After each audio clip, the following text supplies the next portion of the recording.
وإذا قال ربك للملائكة إني جاعل في الأرض خليفة قالوا أتجعل فيها من يفسد فيها ويسفك الدماء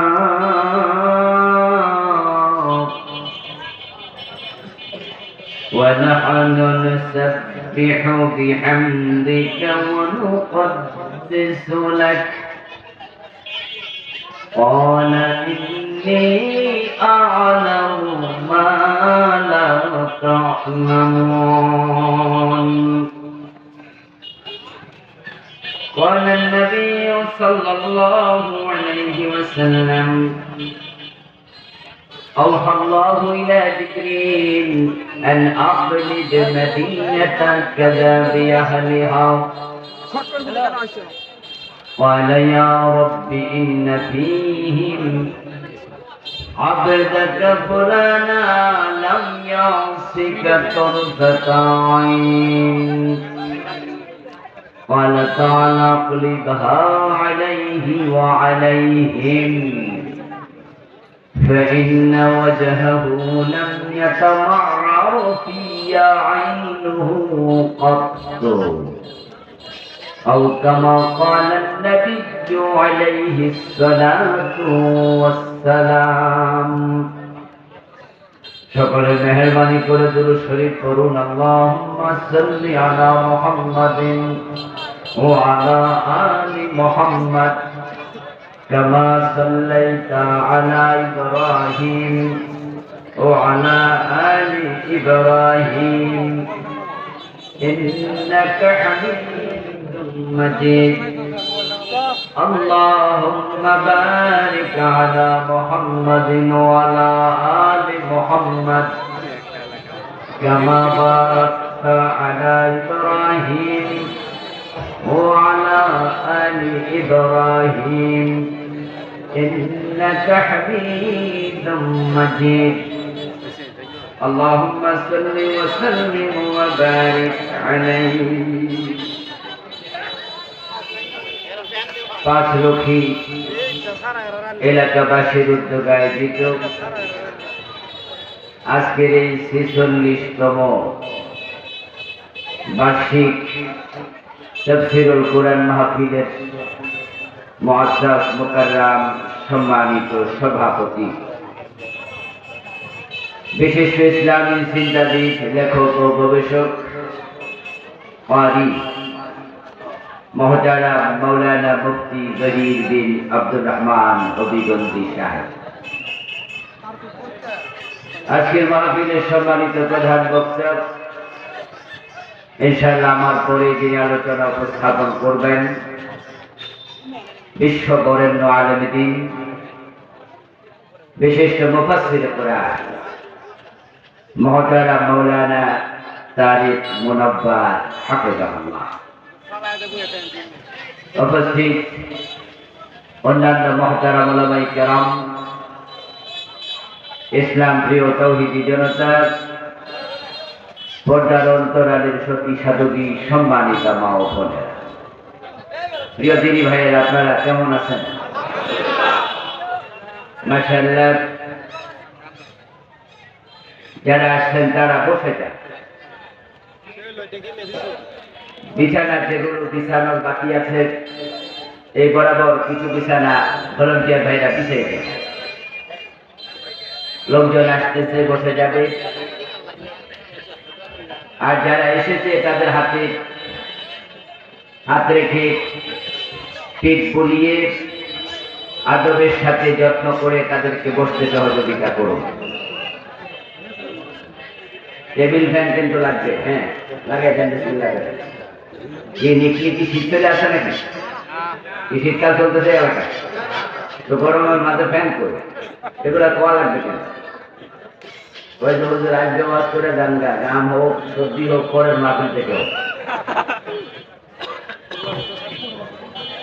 দেখেন সেটা করো এক মিনিট আছে চলবে বিসমিল্লাহ দেন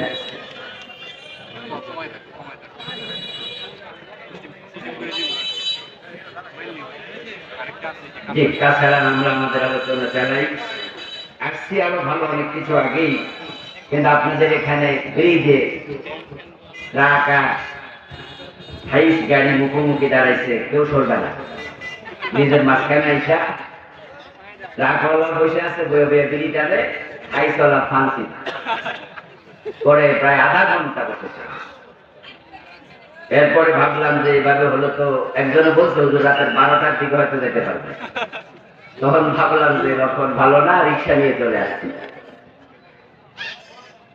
আল্লামা তারেক মনোয়ার ভাই উনিও এসে যাচ্ছেন মন ভরে আলোচনা শুনতে পারবেন ইনশাআল্লাহ আল্লাহ তাআলার বড় দয়া বড় করুণা দীর্ঘ 15.5 বছর পরে প্রায় 1.5 যুগ পরে আমরা বাংলাদেশের জমিনে নিশ্চিন্তে নির্দ্বিধায় নিঃসংকোচে টেনশনহীন হৃদয়ে কারো অনুমতি ছাড়া কোরআনের মাহফিল করার সুযোগ পাচ্ছি আলহামদুলিল্লাহ এখন আর আমরা কারো কাছে মাহফিলের জন্য অনুমতি নিতে হয় না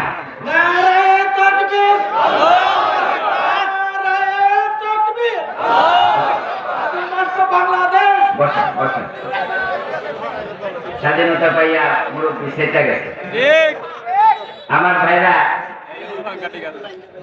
গত 15টি বছরে বাংলাদেশে একটি নিকৃষ্ট সংস্কৃতি চালু হয়েছিল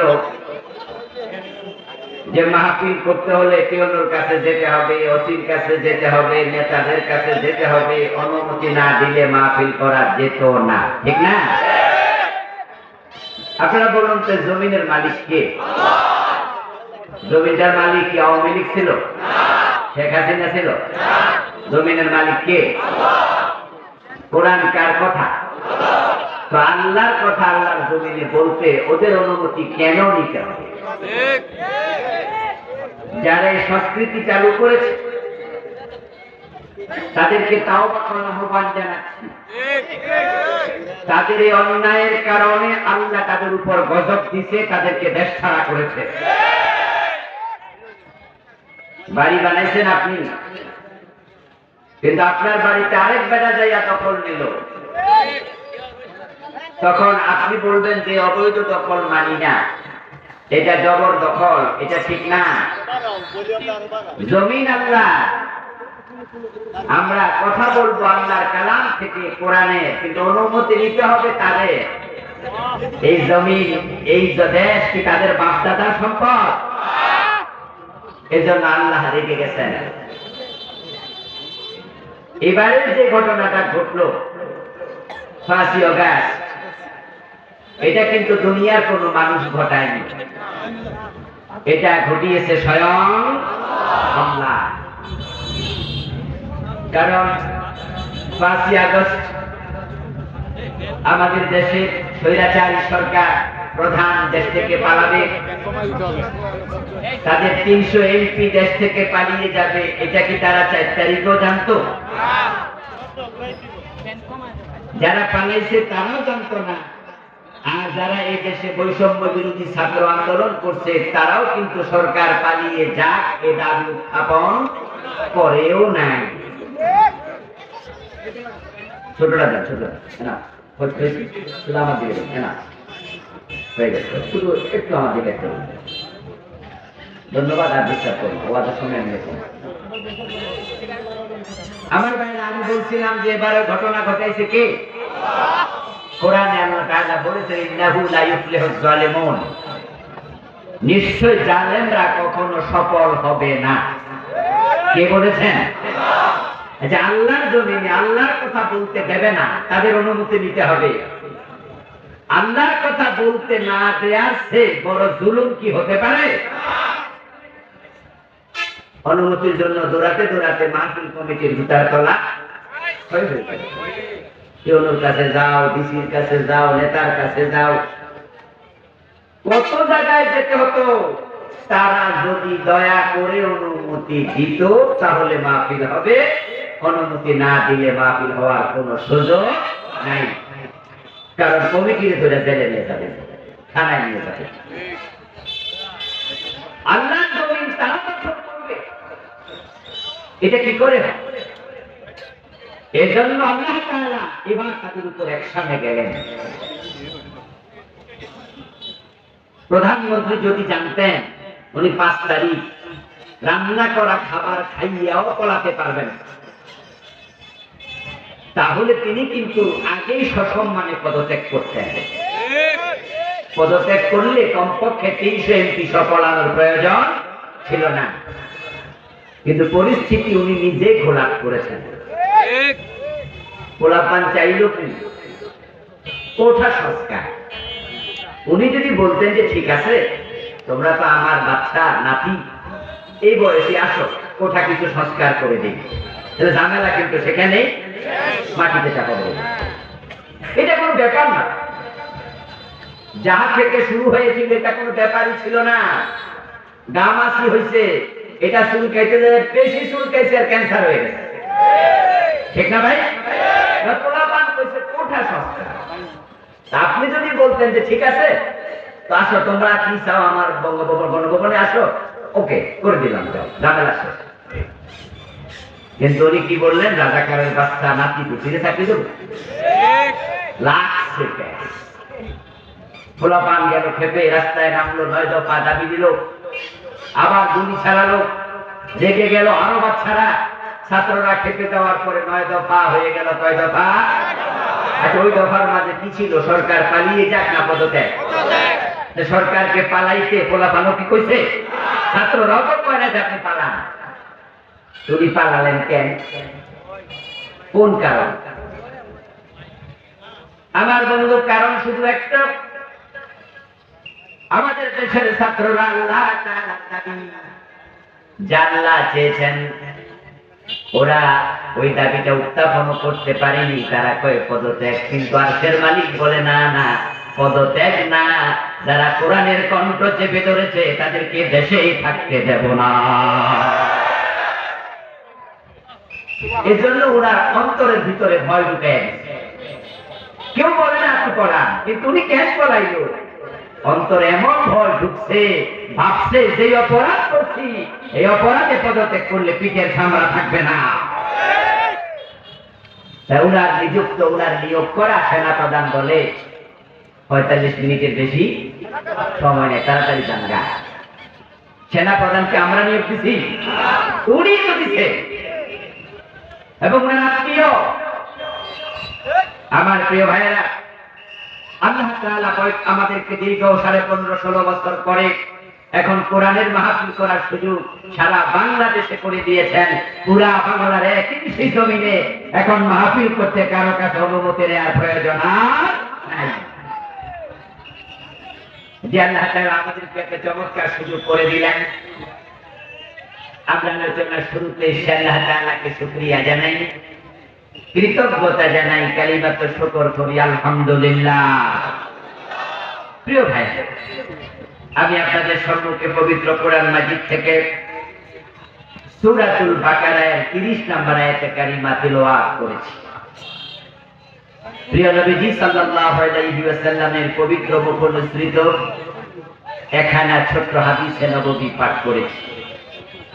আল্লাহ তাআলা তৌফিক দান করলে এখান থেকে কিছু কথা বলবো ইনশাআল্লাহ। আল্লাহ তাআলা বলেন, ওয়া ইয ক্বালা রাব্বুকা লিল মালায়েকা, হে প্রিয় নবী আপনি স্মরণ করুন ওই সময়ের কথা যখন আপনার প্রভু ফেরেশতাদেরকে লক্ষ্য করে বললেন, ইন্নী জাইলুন ফিল আরদি খলিফা, ও ফেরেশতারা জমিনের মাঝে আমি খলিফা বানাতে চাই।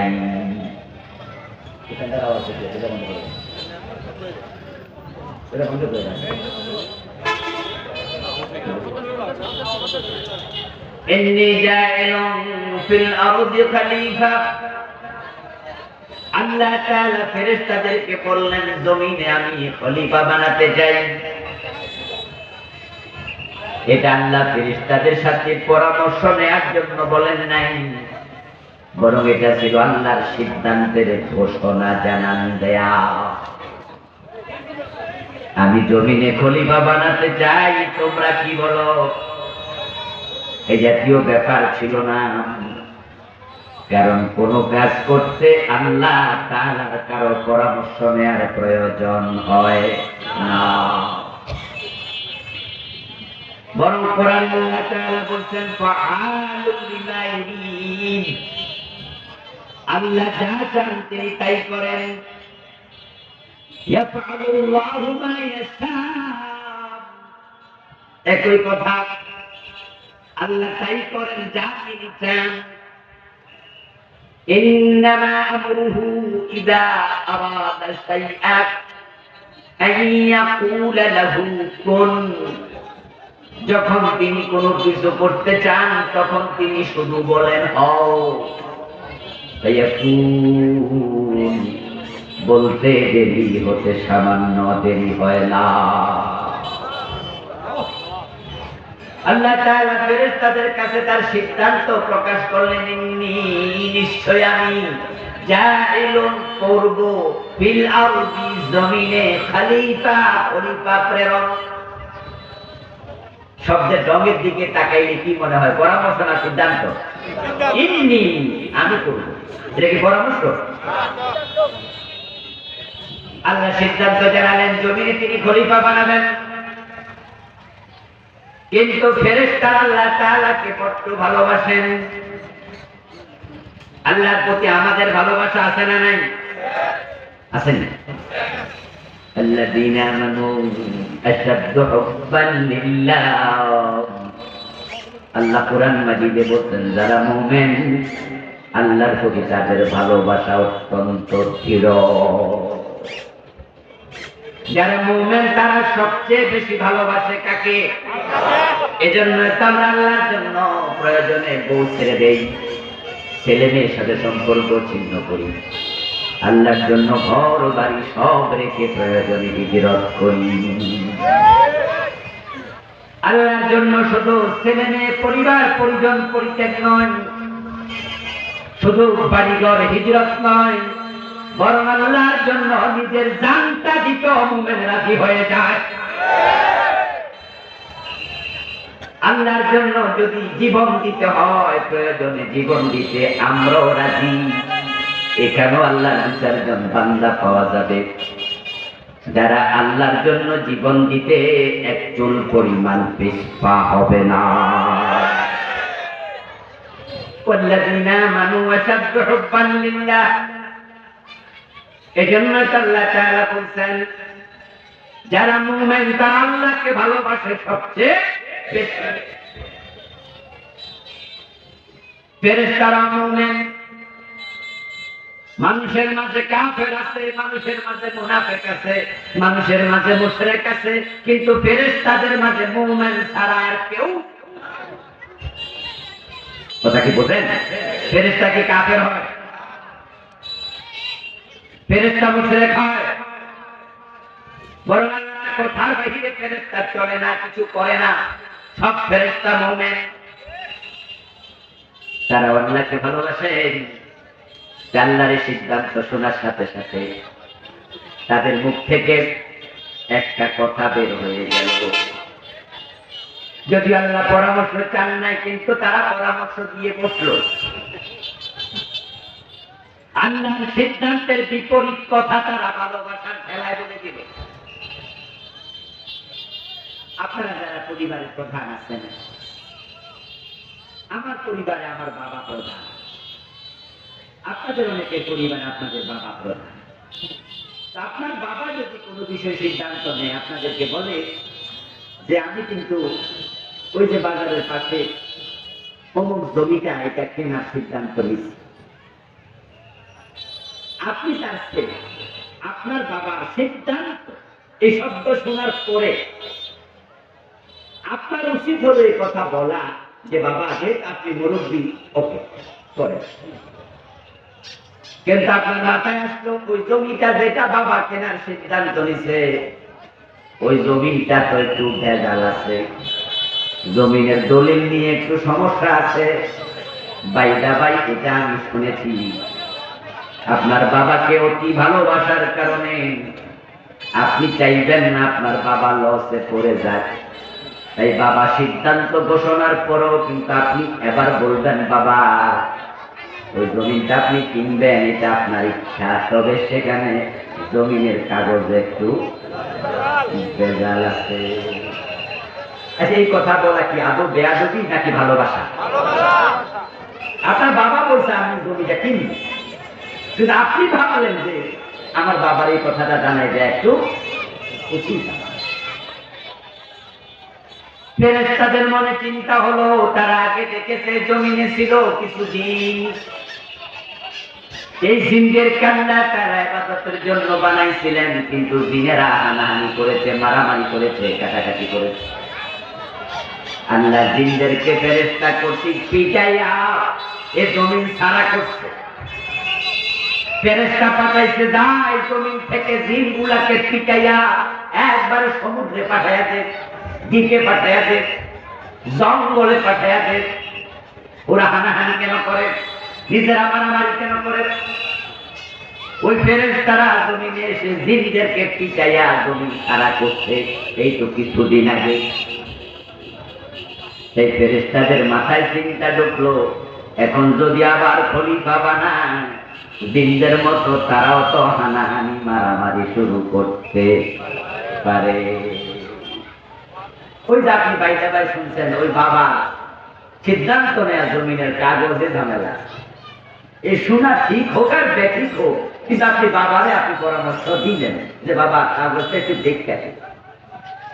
ফেরেশতাদের চিন্তা হলো মানুষ হানাহানি মারামারি করবে, তাই তারা বলল, আতাজআলু ফীহা মান ইউফসিদু ফীহা ওয়া ইয়াসফিকুদ দিমা। এমন খলিফা কেন বানাবেন যারা জিনদের মতো হানাহানি মারামারি করবে? এমন খলিফা আপনি বানাইয়েন না। তারপরে ফেরেশতাদের চিন্তা, এই খলিফা বানাইলে তারা তো জিকির আজকার করবে, তাসবিহ তাহলিল করবে। জিকির আজকারের জন্য, তাসবিহ তাহলিলের জন্য আমরা ফেরেশতারাই তো আছি। তাই ফেরেশতারা এবার বলল, নাহনু নুসাব্বিহু বিহামদিকা ওয়া নুকাদ্দিসু লাক। আপনার তাসবিহ পড়ার জন্য, জিকির করার জন্য আমরা ফেরেশতারা তো যথেষ্ট। তারা ভাবলো আল্লাহ তাআলা জিকির আজকারের জন্য, তাসবিহ তাহলিলের জন্য বুঝি খলিফা বানাতে চায়। আর এই খলিফারা জিকির আজকার বাদ দিয়া মারামারি হানাহানি শুরু করবে। আল্লাহ তখন বলেন, না না, জিকিরের জন্য, তাসবিহর জন্য তোমরা আছো, অন্য অন্য মাখলুকও আছে, কিন্তু যে খলিফা বানাই শুধু জিকিরের জন্য বানাই না। ইন্নী আ'লামু মা লা তা'লামুন। আমি কেন খলিফা বানাচ্ছি নিশ্চয় সেটা আমি জানি, তোমরা জানো না। জিকির আজকার তাসবিহ তাহলিল করার জন্য ফেরেশতারা আছে, আল্লাহর অন্য মাখলুকও আছে। শুধু জিকির আজকারের জন্য খলিফা বানানোর প্রয়োজন নাই, এটা আল্লাহ। আল্লাহ জিকির করতে সব মাখলুক। সাব্বাহা লিল্লাহি মা ফিস সামাওয়াতি ওয়া মা ফিল আরদ ওয়া ইন মিন শাইইন ইল্লা ইউসাব্বিহু বিহামদিহি ওয়ালাকিন লা তাফকাহুনা তাসবিহাহুম।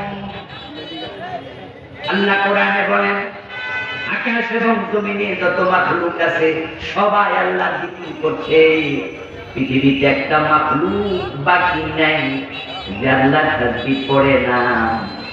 তবে তাদের সকলের তাসবিহ পূজার মতো ক্ষমতা তোমাদের নেই।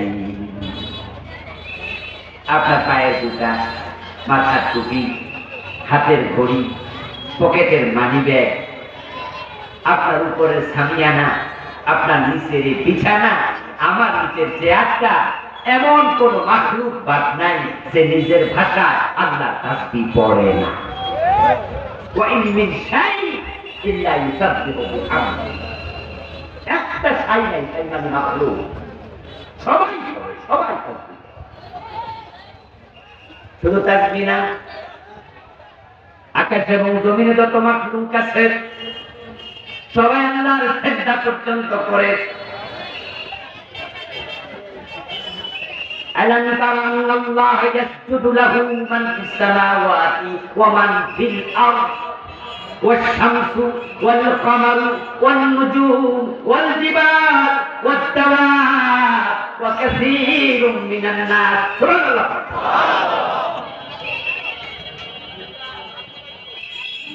আল্লাহ তাআলা বলছেন নবী মুহাম্মদ শুনুন, আকাশ এবং জমিনে যত মাখলুক আছে সব মাখলুক শুধু তাসবিহ না, তারা আমি আল্লাহকে সিজদা করে। ইয়াসজুদু লাহু, সিজদা করতেছে। সূর্য আমারে সিজদা করে, তারকা আমারে সিজদা করে, আমাকে সিজদা করছে চন্দ্র, আমাকে সিজদা করছে পাহাড়, সিজদা করছে গাছগাছালি, সিজদা করছে সব মাখলুক, চতুষ্পদ জন্তু। আমি আল্লাহর তাসবিহ করছে, সিজদা করছে, কিন্তু তারা কেউ আমার খলিফা না। আমি শুধু সিজদার জন্য, শুধু তাসবিহর জন্য খলিফা বানাই না। ইন্নী আ'লামু মা লা তা'লামুন, খলিফা কেন বানাই সেটা শুধু আমি আল্লাহ জানি, ও ফেরেশতা তোমরা জানো না। তাহলে আপনারাই বলুন তো, খলিফা বানানোর পিছনে আল্লাহর বিশেষ উদ্দেশ্য আছে কিনা? খলিফা আল্লাহ সিজদার জন্য, তাসবিহর জন্য বানায় না, জিকিরের জন্য বানায় না।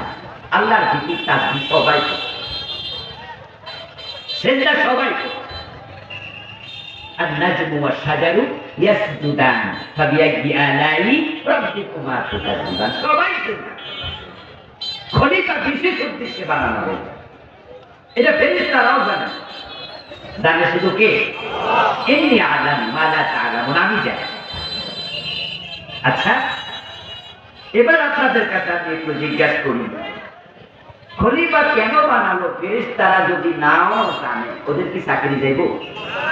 অসুবিধা আছে? অসুবিধা নেই, কারণ ফেরেশতারা আল্লাহর খলিফা না।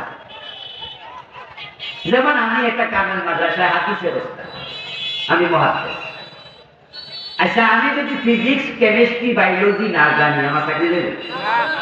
কারণ ওটা আমার সাবজেক্ট। আপনাদের এখানে হাই স্কুল আছে, হাই স্কুলে তিনি অঙ্কের টিচার, উনি যদি অঙ্ক না জানে চাকরি থাকবে? এটা তার সাবজেক্ট। কিন্তু অঙ্কের টিচার যদি আরবি না জানে চাকরি যাইব না, এটা তার সাবজেক্ট। যার সাবজেক্ট যেটা সেটা তাকে জানতে হবে।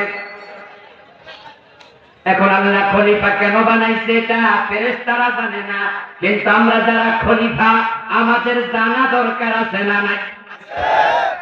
আপনাকে আল্লাহ খলিফা বানাইছে, আপনার দায়িত্ব কি আপনাকে জানতেই হবে। না হয় আপনার খেলাফত বেশি দিন টিকবে না, বাতিল হয়ে যাবে। ফেরেশতাদের বাধা উপেক্ষা করে, তাদের পরামর্শ আল্লাহ না শুনে তামাম পৃথিবীর পৃষ্ঠদেশ থেকে মাটি সংগ্রহ করে নবী আদম আলাইহিস সালামকে বানালেন। আদম আলাইহিস সালাম হলেন পৃথিবীতে আল্লাহর প্রথম খলিফা। তাফসীরে কুরতুবী প্রণেতা লিখেছেন, আদমু আউয়ালু খলিফাতিল্লাহ ফিল আরদ লিআন্নাহু আউয়ালু রাসূলিল্লাহ। আদমু আউয়ালু খলিফাতিল্লাহ, আদম হচ্ছে আল্লাহর প্রথম খলিফা।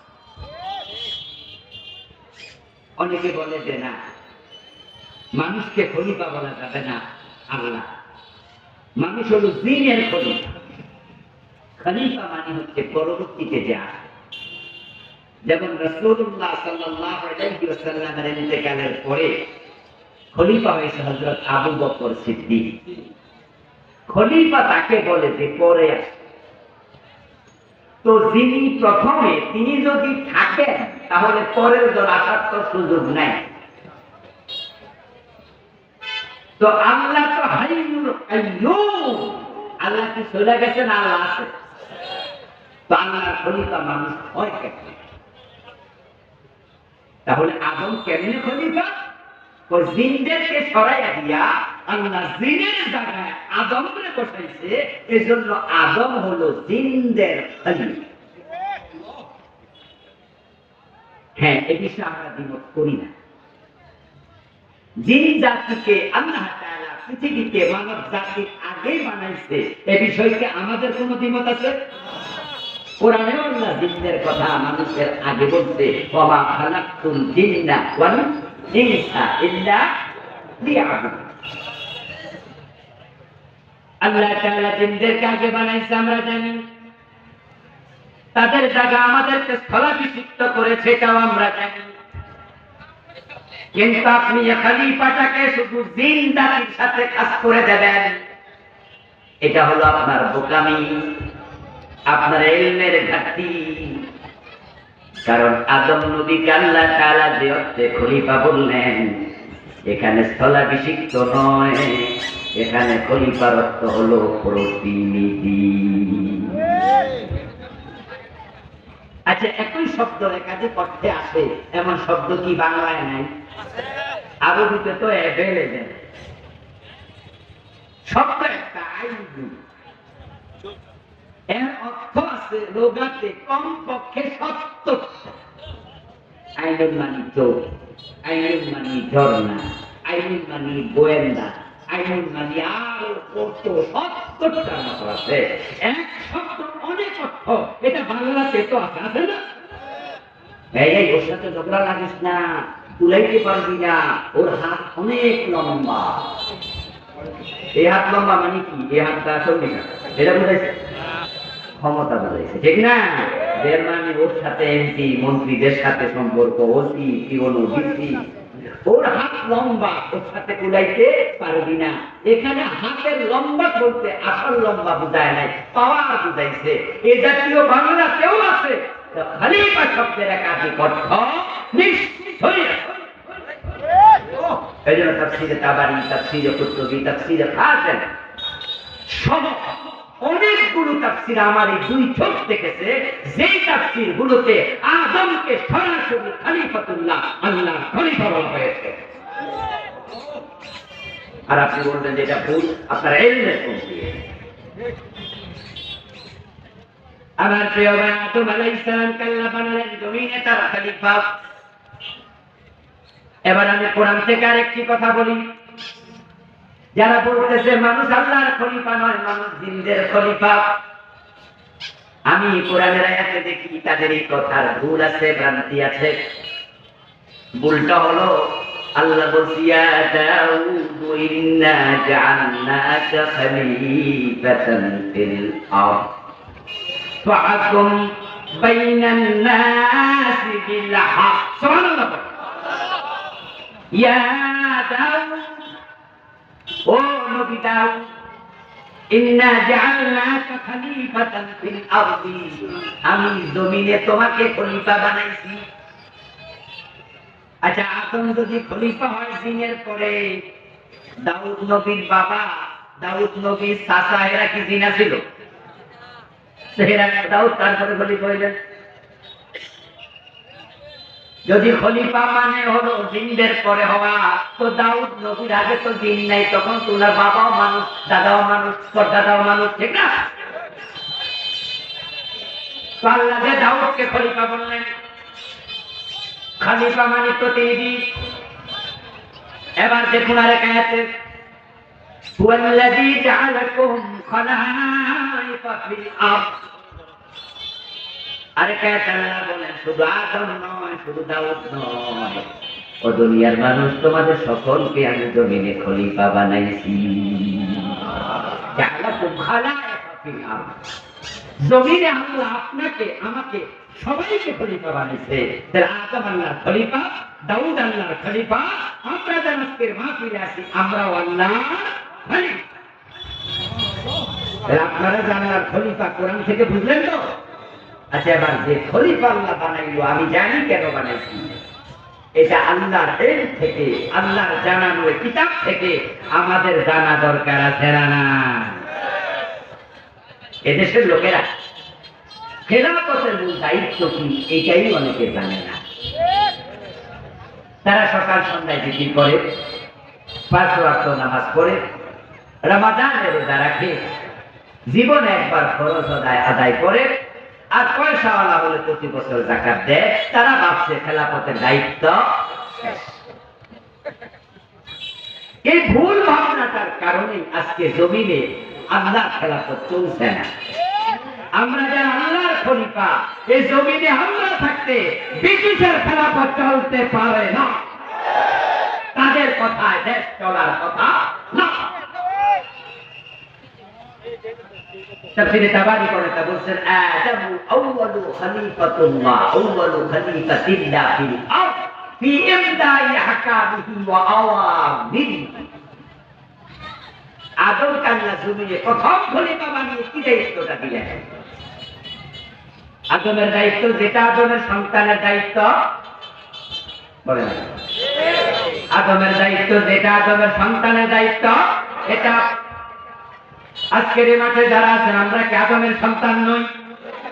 তো তাফসীরে তাবারী পড়তে বলছেন তিনি আল্লাহর প্রথম খলিফা, দায়িত্ব হলো বিয়াদাই হাকামিহি ওয়া আওয়ামিরিহি। আল্লাহ ওহীর মাধ্যমে যে দায়িত্বগুলো কোরআনে দিয়েছেন, তাওরাতে দিয়েছেন, জাবুরে দিয়েছেন, বিভিন্ন কিতাবে দিয়েছেন, ওই দায়িত্বগুলো, আদেশ নিষেধগুলো আল্লাহ জমিনে নিজে বাস্তবায়ন করে না, তার প্রতিনিধির মাধ্যমে বাস্তবায়ন করার দায়িত্ব দিয়ে দুনিয়ায় খলিফা পাঠাইছে। বিয়াদাই আহকাম, আল্লাহর হুকুম বাস্তবায়নের দায়িত্ব খলিফা। এবার বলুন তো, আল্লাহর হুকুমের মাঝে নামাজ পড়ার একটা হুকুম আছে না? তাহলে আমরা এটা মানছি, আলহামদুলিল্লাহ। আল্লাহর হুকুম বাস্তবায়নের দায়িত্ব খলিফা। আচ্ছা, আমাদের বাংলাদেশ গভর্নমেন্টের পক্ষ থেকে পৃথিবীর বিভিন্ন দেশে রাষ্ট্রদূত আছে কিনা? যারা জানেন তারা একটু বলি, আছে? রাষ্ট্রদূতরা হলো রাষ্ট্রের খলিফা, রাষ্ট্রের প্রতিনিধি, রাষ্ট্রের মেসেঞ্জার। ওরা যেই দেশে থাকে ওই দেশ বাংলাদেশের সকল পাবলিকের সাথে ডিলিং করে না, ডিল করে না। যেমন সৌদি আরবে 10 লাখের মতো বাংলাদেশি আছে। এটা সবাই কি রাষ্ট্রদূত?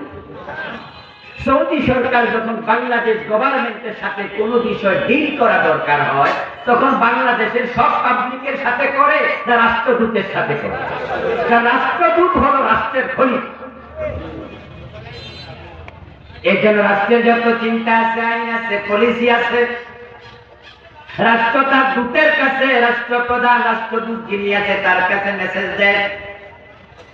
রাষ্ট্রের চিন্তার আলোকে রাষ্ট্রদূত তার আইনগুলো সে দেশে বাস্তবায়ন করতে বলে, চিন্তা অ্যাপ্লাই করে। বাংলাদেশের প্রধানমন্ত্রী ছিলেন শেখ হাসিনা গত 15 বছর।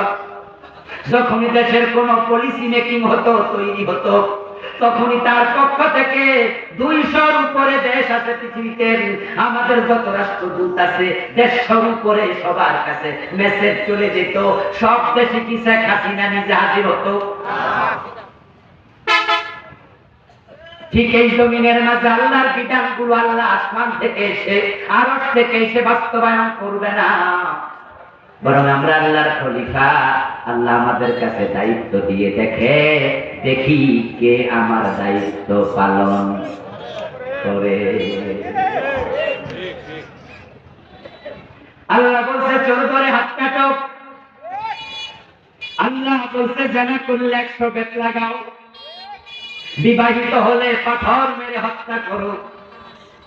আল্লাহ তার রাসূলের মাধ্যমে জানায়া দিয়েছে মদ পান করলে 80 বেত লাগাতে হবে।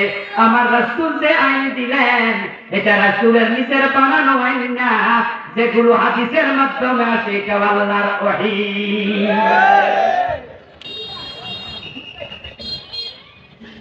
এখন আল্লাহ বলছে নামাজ পড়ো।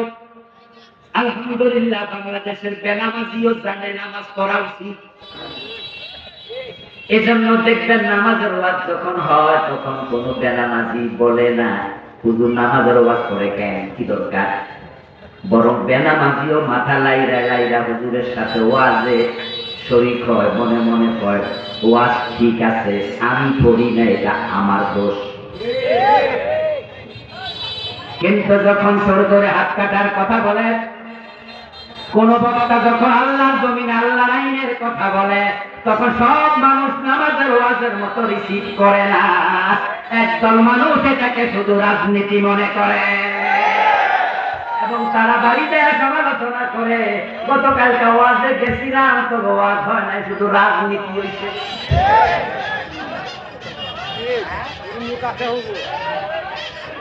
অথচ আপনারা বলুন তো, নামাজের কথা যে আল্লাহ বলছে, আল্লাহর আইনে দেশ চালাতে হবে, ওই আল্লাহর কথা আল্লাহর কোরআনে আছে না?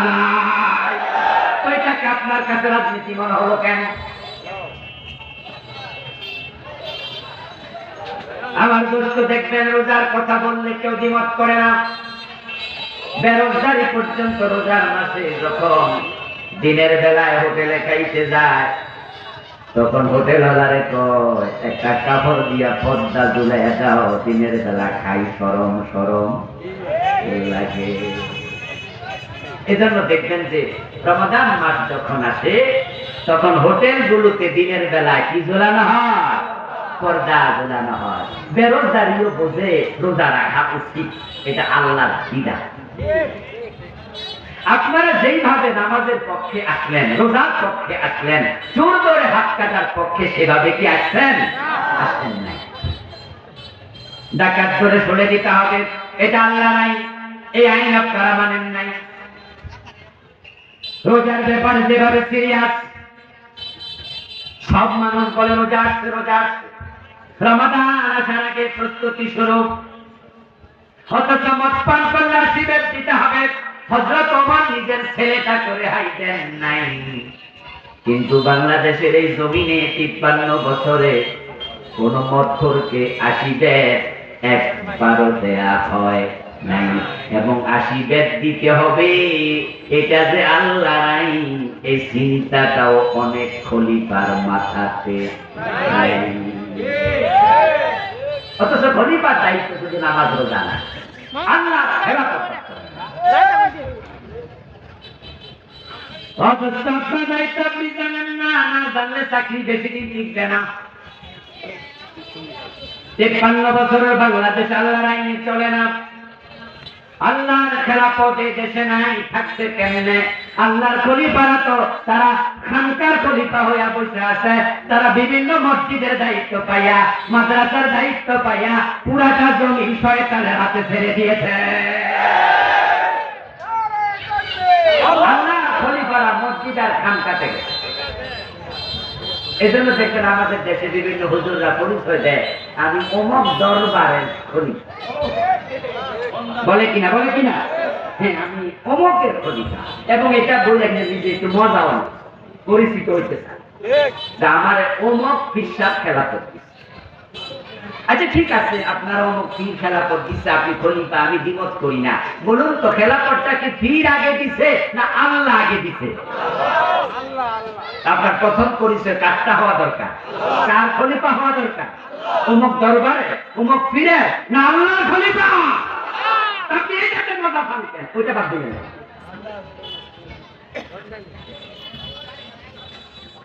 আমরা হয়ে গেছি দরবারের খলিফা, পীরের খলিফা।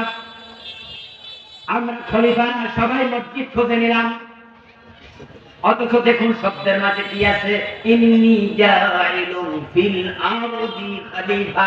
আল্লাহ আমাদেরকে জমিনের খলিফা বানাইছে, জমিনের খলিফা, মসজিদ মাদ্রাসা খানকার খলিফা না।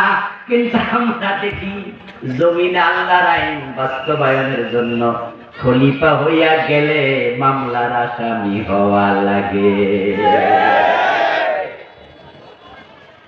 আল্লাহর আইন বাস্তবায়নের জন্য যদি জমিনে যাই, হাইকোর্টে আল্লাহর আইন লাগবে, সুপ্রিম কোর্টে আল্লাহর আইন লাগবে, গণভবনে লাগবে, সংসদ ভবনে লাগবে। আল্লাহর জমিন আছে যেখানে, আল্লাহর আইন চলবে সেখানে, ঠিক না? এটা করতে গেলেই তো হামলা, মামলা, জেল, জুলুম, রাজাকার, আল-বদর, আসাম জঙ্গি বানায়া ফাঁসিতে পর্যন্ত ঝুলানো হয়।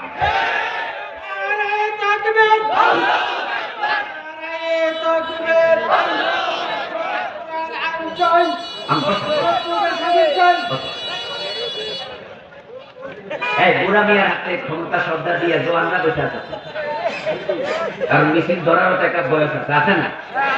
আছে না? উনি যখন যে জোয়ানরা হয়ে গেছে তখন বুড়াটা যা আমি চালাই, সে শব্দের ফেস তো লাগবেই, বয়সের কারণে তো ফেস।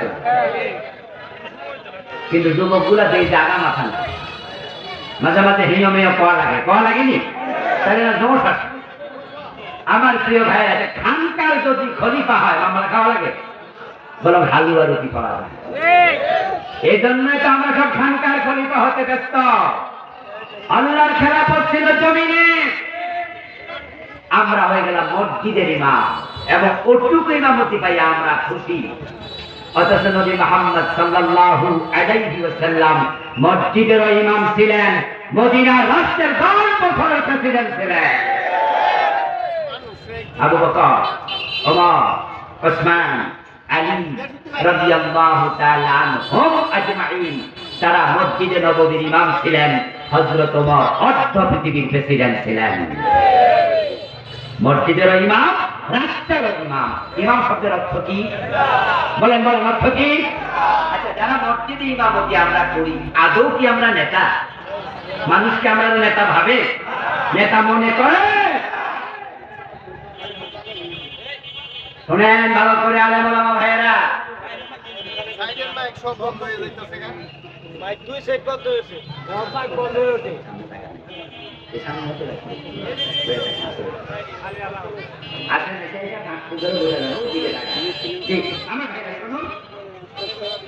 আমরা মসজিদের ইমামতিতে বলছি আমি ইমাম, এবং পরিচয় দেয়, ভিজিটিং কার্ডে লেখে অমুক মসজিদের ইমাম। আচ্ছা, আপনি যে নিজের ইমাম করে পরিচয় দিলেন, এলাকার পাবলিক কি আসলে আপনার নেতা ভাবে? এরা যদি ইমাম শব্দের অর্থ নেতা এরা ভালো করে বুঝতো, তাহলে এই শব্দ রং মেরে দিত। বরং মসজিদের সভাপতি, মসজিদের সেক্রেটারি, মসজিদের কেশিয়ার, মসজিদ কমিটির অনেক সদস্য আছে, ইমামরে বাংলায় বলে চাকর, চাকর মনে করে।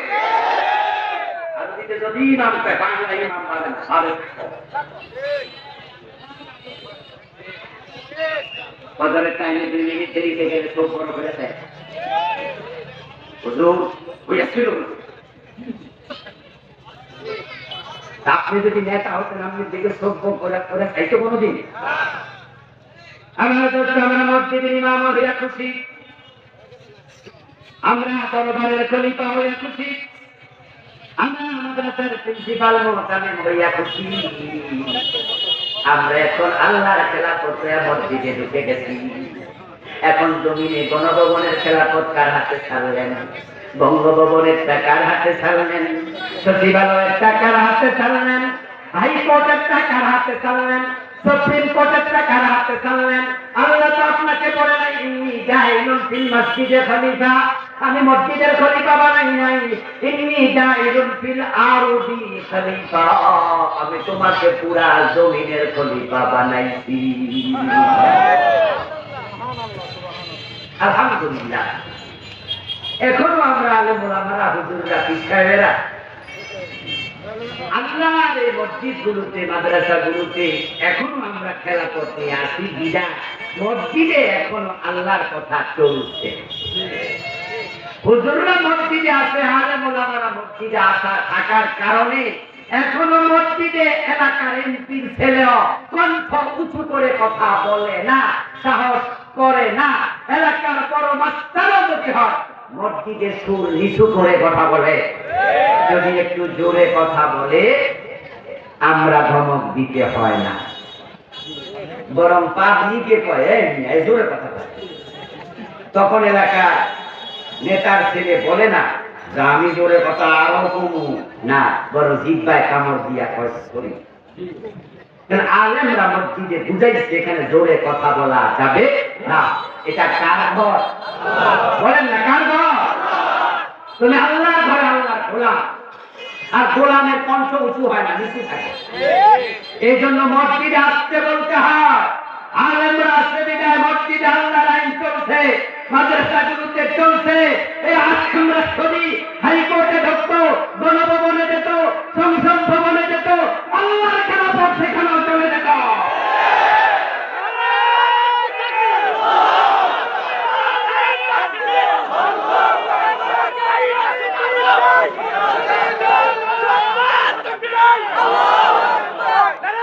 প্রিয় ভাইরা, খেলাফত হবে আল্লাহর জমিনে, খেলাফত মসজিদ মাদ্রাসা নয়। ওটা জমিনের ছোট অংশ, বড় অংশে খেলাফত দরকার।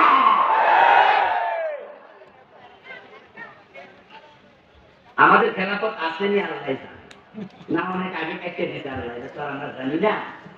কারণ নবীরা যখন কোন ভুল চুপ করতেন, তাদের থেকে কোন লজ্জিত প্রকাশিত হতো, আল্লাহ সাথে সাথে ওহী নাযিল করে তাদেরকে সংশোধন করে দিতেন। এই যে বদরের যুদ্ধে বন্দীদেরকে কি করা হবে, তাদেরকে কি ছেড়ে দেওয়া হবে নাকি হত্যা করা হবে? প্রিয় নবীজি সাহাবীদের সাথে পরামর্শ করে সিদ্ধান্ত নিছে, ছেড়ে দাও, মুক্তি দাও, বন্দী বিনিময় দাও, সেখানে কিছু টাকা পয়সা নেও। কিন্তু আল্লাহর কাছে সিদ্ধান্তটা পছন্দ হয় নাই। আল্লাহ কোরআনের আয়াত নাযিল করে দিছে, নবীরা যদি কোনো ভুল চুক করতেন, আল্লাহ আয়াত নাযিল করে ওহী দিয়ে সংশোধন করতেন। কিন্তু উম্মত ভুল করলে ওহী নাযিলের কোনো সিস্টেম নাই। তো আমাদের খেলাফত আসেনি আল্লাহ না জানে। আমরা তো খেলাফত বাদ দিয়ে ফলাইতেছি। আমরা হামলারে ভয় পাই, মামলারে ভয় পাই, ঝুঁকি নিতে জানি না। এই দেশের আলেমরা যদি বলতো আল্লাহর খেলাফত কায়েম হবে, করতেই হবে, হামলা মামলা গাটাও থামাতে পারবো না, প্রয়োজনে ফাঁসির মঞ্চে যাব, আল্লাহর খেলাফত কায়েমের আগে এক চুল পরিমাণ সরব না।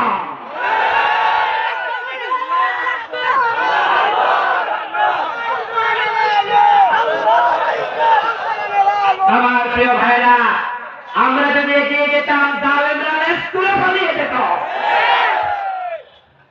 কয়জনকে জেলে দিত, কয়জনকে ফাঁসি দিত, কয়জনকে মারত, তাদের গুলি শেষ হয়ে যেত। আমাদের বুক দিতাম পেটে, বুক শেষ করতে পারত না। তাদের ফাঁসির রশি শেষ হয়ে যেত, আমাদের কলরা শেষ হতো। আরে এক হাটহাজারি মাদ্রাসার যে কয়জন ছাত্র, সরকার কি চাইলে কয়েক হাজারকে ফাঁসি দিতে পারত? নানুপুরে যা আছে, তামিলি মিল্লাতে 17,000-এর বেশি ছাত্র। এটা মিলে টঙ্গি শাখায়, এক শাখায় 17,000-এর বেশি। কয়জনে ফাঁসি দিতে?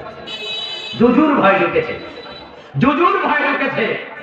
আমরা ভয় পেয়ে খেলাফত ছেড়ে দিয়েছি, যার কারণে পুরাটা জমি শয়তান এবং তার বন্ধুরা দখল করে নিয়েছে।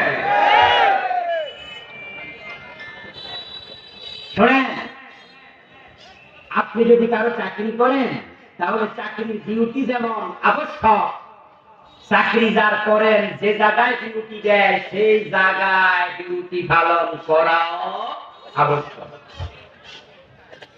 যেমন ধরেন প্রাইমারি স্কুলের টিচার, আপনাদের এলাকায় প্রাইমারি স্কুল আছে, আছে না?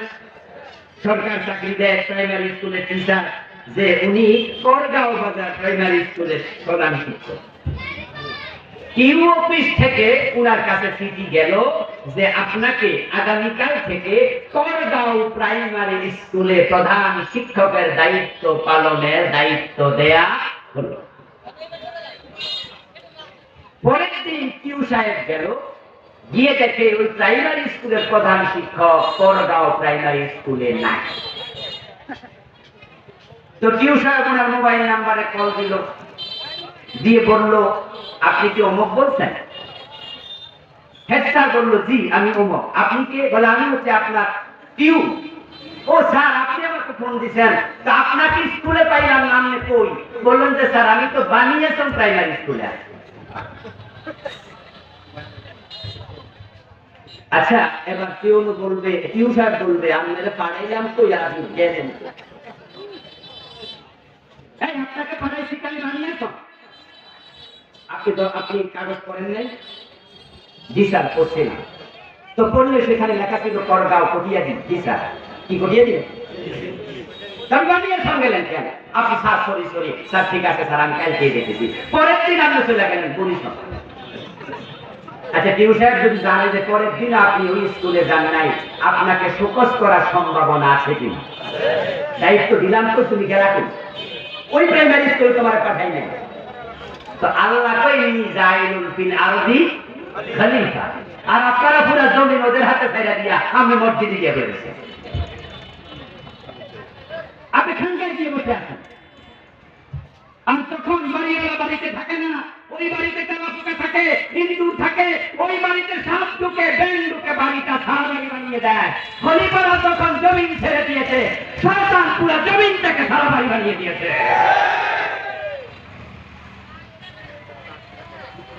আমার প্রিয় ভাইয়েরা, আল্লাহর জমিনে খলিফা, এই জন্য আমরা যখন মসজিদে যাব, মসজিদে আমরা কতক্ষণ থাকবো? আমরা তো মসজিদে যাইয়া গাছটি গোটা লইয়া ঢুকা বসে আছি, মসজিদের ভিতরে ফ্যান লাগাইয়া ফুর্তি করতেছি, মজা নিতেছি, এবং মসজিদের মাঝে যতক্ষণ থাকে মনে করে শুধু সওয়াব আর সওয়াব। অথচ কোরআনের বক্তব্য কি?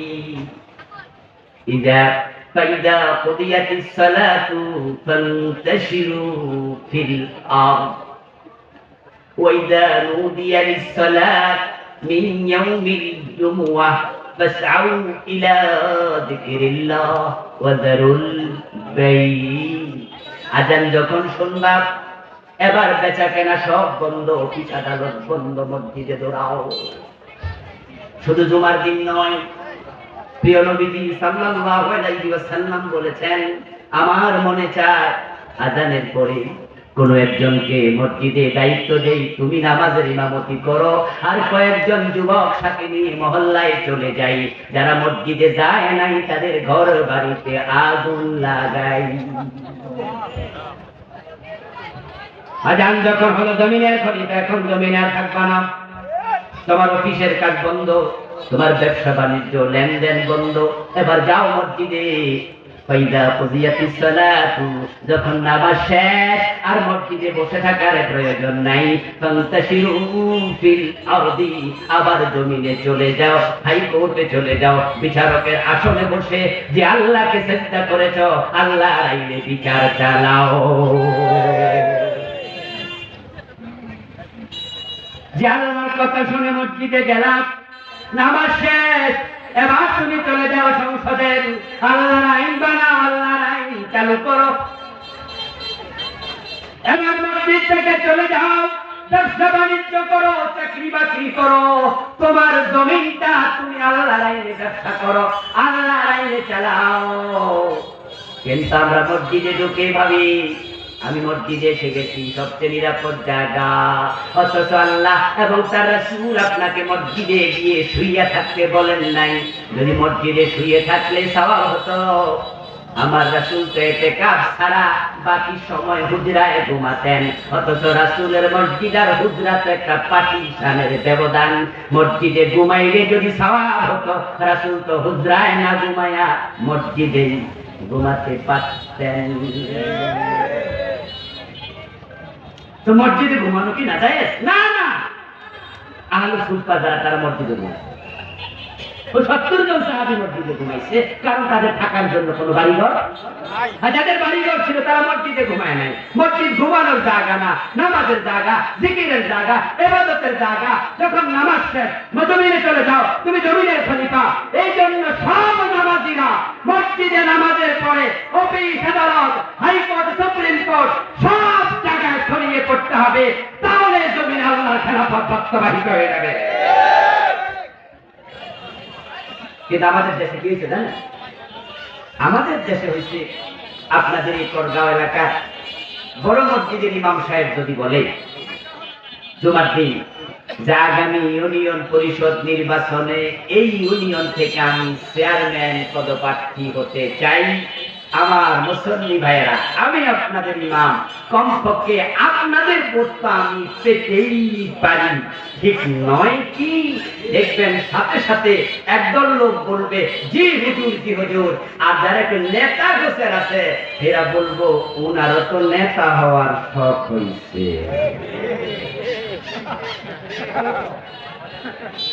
ওই এলাকার মেম্বার, চেয়ারম্যান যারা এই মসজিদের মুসল্লি, তারা চইল্লা পুইরা ছাই হয়ে যাবে। এই হুজুর তো বেশি দিনে মসজিদ আর রাখা যাবে না, ওনার তো দেখি পাঠ না গজাইছে যে উনি এই এলাকার চেয়ারম্যান হতে চায়, দেখি না আমার প্রতিদ্বন্দ্বী। দেখবেন অবস্থা, ইমাম নেতা হোক তারা চাইবে না, আর কিছু হিতাকাঙ্ক্ষী মুসল্লি পাবেন যারা নামাজের পর পর বাড়ি যাবে না, আজকে বইয়া থাকবে, হুজরায় দিয়া হুজুরের কানে কানে বলবো, হুজুর এটা কি আমের জন্য সাজে? হুজুর আমনে আলেম ওলামা মানুষ সবাই সম্মান করি, আমনে এসব হবে না হুজুর, এ চেয়ারম্যান মেম্বারের পাঁচ পাঁচ সিটারের কাম,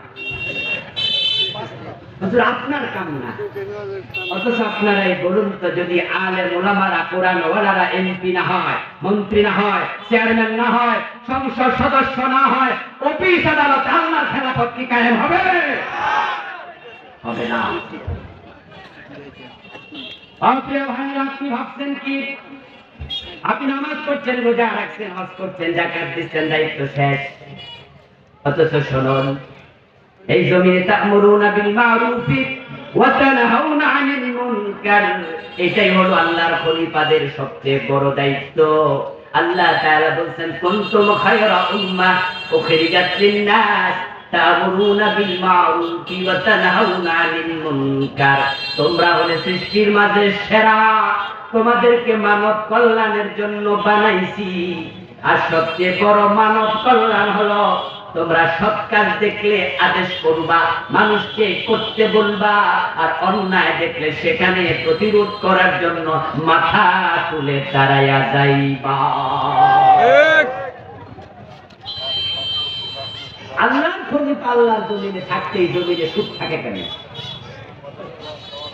সুদ খাওয়া হলো ৭৩ গুনাহ, সবচেয়ে ছোটটা হলো নিজের মায়ের সাথে দেন। আল্লাহর খলিফার জমিনে থাকতে ওই জমিনে সুদি দেন প্রতি বছর বাড়ে কেন? কমারে না।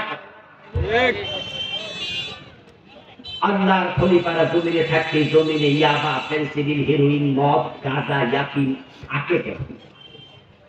আল্লাহর খলিফার আল্লাহর জমিনে থাকতে সিনেমা, নাটক কেমনে থাকে? আল্লাহর জমিনে আল্লাহর খলিফারা থাকতে ঘুষখোর অফিসার অফিস করে কেন? কথা ছিল তার হাত ধরে উল্টায় কথা হাওনা আনিল মুনকার, অন্যায় দেখবা উল্টায় না। না, খলিফারাও আছে, সুদও আছে, খলিফারাও আছে, জেনা আছে, খলিফারাও আছে, ঘুষ আছে, খলিফারা আছে, অন্যায় আছে, অনাচার আছে, হিংসা আছে, বিদ্বেষ আছে, খুন খারাপি, মামলা, হামলা, অনাচার, অন্যায়, জুলুম সব একসাথে চলছে। এটা প্রকৃত খলিফার দায়িত্ব পালন হতে পারে না। কি ভাবছেন আপনি সকাল সন্ধ্যা নামাজ পড়ছেন, প্রতিদিন ১০০০ বার আল্লাহর জিকির করছেন, হাসতে হাসতে জান্নাতে চলে যাবেন? এত সোজা? হাদিসে সাওয়াল্লাহু ইলা জিবরিল আন আখলিব মাদিনাতা কাযা বিআহলিহা। প্রিয় নবীজি বলতেছেন, বনি ইসরাইলের কোন এক যুগে আল্লাহ তাআলা জিবরিল আমিনের কাছে ওহী পাঠালেন, জিবরিল যাও অমুক এলাকাটা অধিবাসী সহ উল্টায়া দেও। জিবরিল আমিন গেলেন, ওই এলাকা উল্টায়া দেওয়ার আগে তিনি তাকায়া দেখেন ওই এলাকার মসজিদে আল্লাহর এক বান্দা বসে বসে জিকির করছে। জিবরিল আমিন ভাবেন, জমিন যদি উল্টায়া দেই গজবের মাঝে তো এই জিকিরওয়ালাও করে ধ্বংস হয়ে যাবে। তাই তিনি তার আমলনামা দেখলেন, আমার আল্লাহ তো জমিন উল্টাইতে বলেছে, এই জমিনে একজন জিকিরওয়ালা আছে, নামাজি আছে, আল্লাহওয়ালা আছে, আমার আল্লাহ তো জানে, কিন্তু বলে তো নাই জিবরিল তারে উল্টাইও না। তাহলে যে বেড়া নামাজ পড়তেছে, বেড়ার আমলের খবর কি? খারাপ আমলও থাকতে পারে, কারণ মসজিদে যারা যায় সবাই কিন্তু নামাজি না, নামাজির সুরতে কিছু জুতা চোর। জিবরিল আমিন ভাবলেন যে বেটা এখানে নামাজ পড়তে জিকির করছে, যদি সে ভালো মানুষ হতো আল্লাহ তো আমাকে বলতেন তারে উল্টাইও না, চুপ কইরা ধইরা তোমার একটা পাখার উপর বসাইয়া রাখো। জিবরিলের ৬০০ পাখা আছে, একটার উপর বসাই রাখা জমিন উল্টাইলে এই বেটা তো আর গজবে পড়ার কথা। কিন্তু আল্লাহ যাই না শুই না তারে বাঁচাইতে কেন কইল না?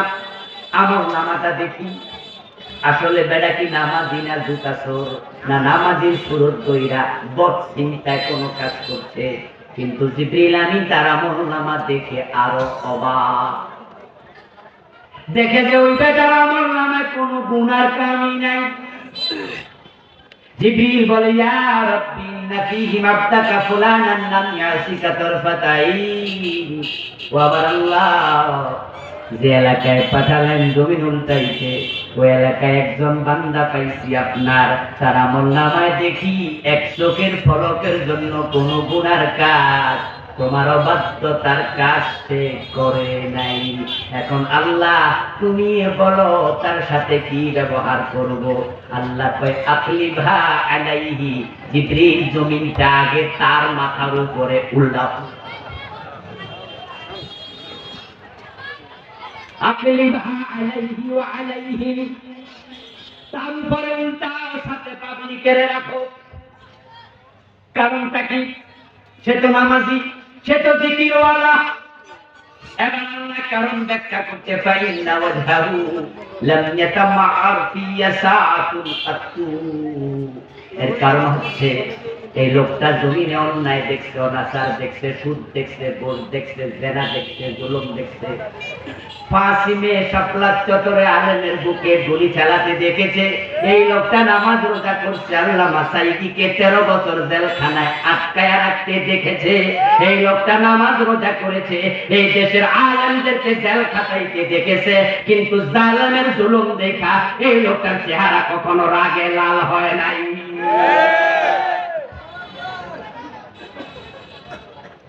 এবার ইসরায়েলের আবেগ সমাজে কত অন্যায় দেখছে, কিন্তু অন্যায়কারীর ব্যাপারে সে একবারও প্রতিবাদ। আমি তো খলিফা জিকিরের জন্য বানাই নাই, খলিফা তো শুধু নামাজের জন্য বানাই নাই। খলিফার দায়িত্ব দিছি সৎ কাজের আদেশ করো, অন্যায় দেখলে বাধা দাও, কিন্তু সে বাধা দেয় নাই। তাই তার নামটা আমার খলিফার কাতারে নাই। এখন বাংলাদেশের সমাজে তো অন্যায় অনাচার, 53 বছর বাংলাদেশ চলছে ব্রিটিশ আইনে, ধর্মনিরপেক্ষ সংবিধান দিয়া, আল্লাহর আইনকে দ্বারা বাদ দিয়া ধর্মনিরপেক্ষ সংবিধান দিয়া দেশ চালায়। এর চেয়ে বড় জুলুম, এর চেয়ে বড় অন্যায় আর হতে পারে না। এখন এই অন্যায় প্রতিরোধের জন্য আপনার ভূমিকা কি? আপনি কি করেছেন? যদি আপনি চুপচাপ শুধু মসজিদে যান আর হজে যান, মাথায় টুপি দিয়ে রাস্তার ডান পাশে হাঁটেন, সুবহানাল্লাহ জিকির করেন, ও দোস্ত বাঘও আল্লাহ জিকির করে কিন্তু খলিফা না, মাছও আল্লাহ জিকির করে তারা খলিফা না। ফেরেশতারা তো 24 ঘন্টায় আল্লাহর ইবাদত করে, তারাও খলিফা না। তাই ফেরেশতাও জান্নাত পাবে না। ফেরেশতাদের জন্য আল্লাহ জান্নাত জাহান্নাম বানায় নাই। বাঘ, সিংহ, মাছ, গাছ, সূর্য, চন্দ্র আল্লাহর সিজদা করে, কেউ খলিফা না, তাই তারাও জান্নাত পাবে না। আপনার নামও খলিফার কাতারে নাই, আপনি জান্নাত পাবেন কেমনে? আচ্ছা, যদি একা একা আমল কইরা ভালো কাজ কইরা জান্নাতে যাইতে পারতো মানুষ, তাহলে নবীরা মাইর খাইল কেন? আচ্ছা, নবীরা কি ব্যক্তিগত কারণে মাইর খাইছে না দিনের কারণে?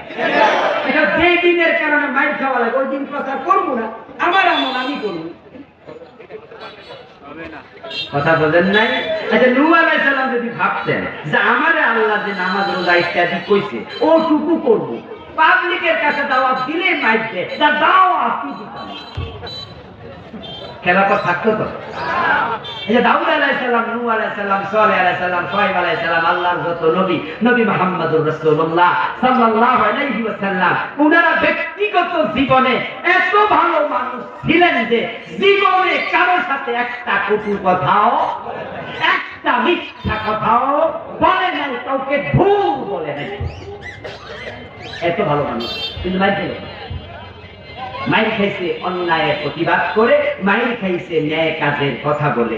এখন আপনি কেন মাইর খান না? কারণ আপনি তো অন্যায়ের প্রতিবাদই করেন না।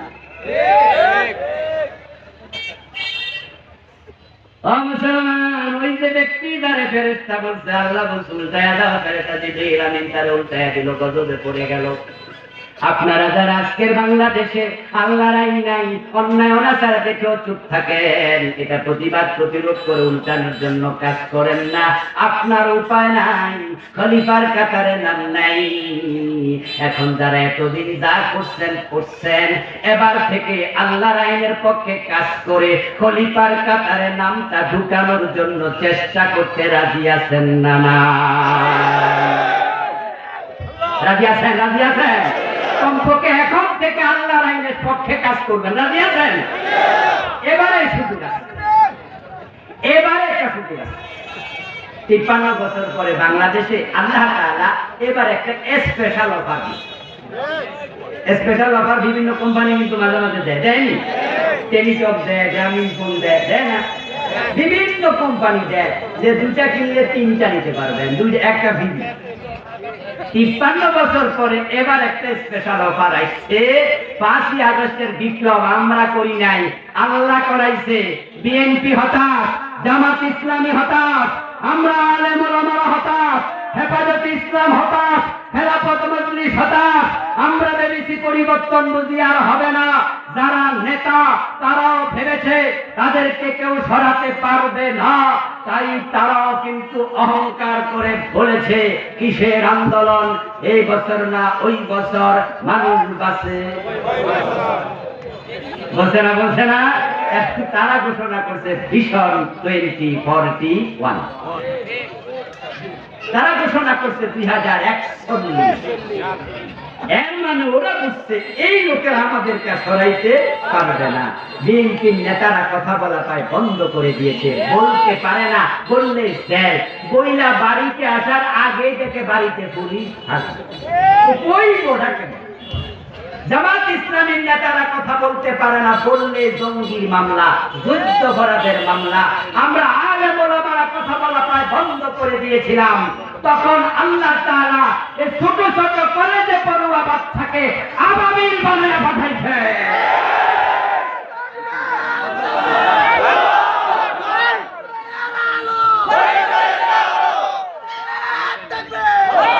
এবার আন্দোলনে বাচ্চাগুলো ছিল আবাবিলের ভূমিকা। পরিবর্তনটা আল্লাহ করাইছে, সুযোগ আল্লাহ দিছে। 5ই আগস্টের বিপ্লবের পরে ডক্টর কামাল মিয়ার লিখা ধর্মনিরপেক্ষ সংবিধানের অনেকগুলো ধারা অলরেডি মুলতবি হয়ে গেছে। যেমন প্রধানমন্ত্রীর সাথে সংশ্লিষ্ট ধারাটা চলমান না মুলতবি? কি প্রধানমন্ত্রী আসে না পালাইছে? যাওয়ার সময় কারণে কি স্থগিত স্থলাভিষিক্ত বানায় গেছিল? আমার পরে তুমি কইয়া যাওয়ার টাইমে তো পাই। তাহলে তার সাথে সংশ্লিষ্ট ধারা মুলতবি? মন্ত্রী পরিষদের সাথে সংশ্লিষ্ট ধারা চলমান না মুলতবি? 300 এমপি কি আছে না গেছে? তাদের সাথে সংশ্লিষ্ট ধারা কি চলমান না মুলতবি? সংবিধান অসংখ্য দ্বারা যেহেতু মুলতবি হয়ে আছেন, আমরা যদি 92% মুসলমান ঘোষণা করে দেই, আমরা এবার মাথা তুলে দাঁড়িয়ে বলি বাকি ধারা মুলতবি করে দাও, এই সংবিধান লাগবে না, এবার কোরআনকে সংবিধান বানাতে হবে। সেই সুযোগ আছে না নয়? এজন্য আসেন এবার আমরা এগিয়ে যাই। আমরা এবার যে দৌড়টি খেলাফতের দায়িত্ব আল্লাহ দিয়েছে, আল্লাহর জমিনটাকে আল্লাহর খেলাফত দিয়ে চালাতে চাই। আমরা আল্লাহর খলিফা, আল্লাহর কথার বাইরে চলবো না, কাউকে চলতে দেওয়া হবে না। কণ্ঠ উঁচু করি, মাথা উঁচু করে দাঁড়িয়ে যাই। আস-সাইয়্যু মিন্নাহ ওয়াল ইতমামু মিনাল্লাহ। চেষ্টার মালিক আমরা, সফলতার মালিক কে? সফলতার মালিক কে? আল্লাহ যদি নবী ইউসুফকে কারাগার থেকে রাষ্ট্রপ্রধান বানাতে পারে, নবী মুহাম্মদকে হিজরতের পথে গুহা থেকে নিয়ে মদিনার প্রেসিডেন্ট বানাতে পারে, এইবারও বাংলাদেশের পরিবর্তন বলছে আগামীর বাংলাদেশে ইসলামের বাংলাদেশ হবে। স্লোগান তুলতে হবে। 53 বছরে দেখেছি সব দল দেখা শেষ, আগামীর বাংলাদেশ ইসলামের বাংলাদেশ।